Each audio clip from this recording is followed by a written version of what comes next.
ایک جو فرض عبادات کرتے ہیں اور اپنے دل کو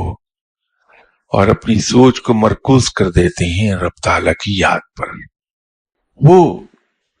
دل اور دماغ ان کا رب کی طرف متوجہ رہتا ہے، رب کی یاد میں ڈوبا رہتا ہے ہر وقت، اور انہیں اس سے کوئی غرض نہیں ہوتی کہ اللہ کی یاد میں ڈوبے رہنے سے اللہ نے ہمیں انعام کیا دیا اب تک۔ دنیاوی وسائل کے بارے میں بھی وہ اتنے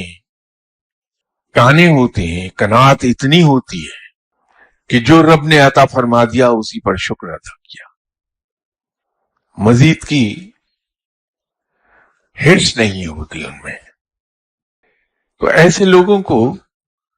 بیٹھے بٹھائے اچانک ایک دن ان پر انکشاف ہوتا ہے کہ رب تعالیٰ نے انہیں فتح عطا فرما دی ہے، رب تعالیٰ انہیں دوسرے جہانوں، رب انہیں اپنے اسرار کے کچھ حصوں میں سیر کرانے لگتا ہے۔ انہیں جب کشف حاصل ہو جاتا ہے تو اس کشف کے ذریعے وہ دنیا سے جو عظیم ہستیاں جا چکی ان سے ملاقاتیں کرتے رہتے ہیں۔ جب وہ کشف میں ملاقات ہوتی ہے تو جس طرح کا سرور ہوتا ہے، جس ایسا سرور کہ آدمی پورے کا پورا اس میں ڈوب جاتا ہے، اس کی کوئی قیمت نہیں، انویلیویبل۔ جو چلے اور مجاہدوں میں یقین رکھتے ہیں وہ فزیکل عبادت کے ذریعے سے رب کے قریب پہنچتے ہیں، پہنچ دونوں ہی جاتے ہیں۔ ایک کا دل رب کی طرف متوجہ رہتا ہے، ایک جسم کو رب کی طرف متوجہ رکھتے ہیں۔ لیکن جو پہلی ٹائپ کے بزرگ ہیں ان کو علم یا فتح بڑی جلدی حاصل ہوتی ہے، دوسری ٹائپ کے لوگ مشقت کے ذریعے سے کرتے ہیں۔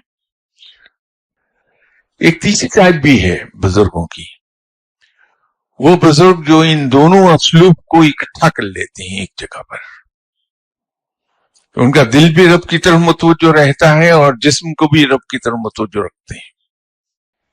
لیکن سہل ترین آسان ترین راستہ یہ ہے کہ انسان اپنے رب کو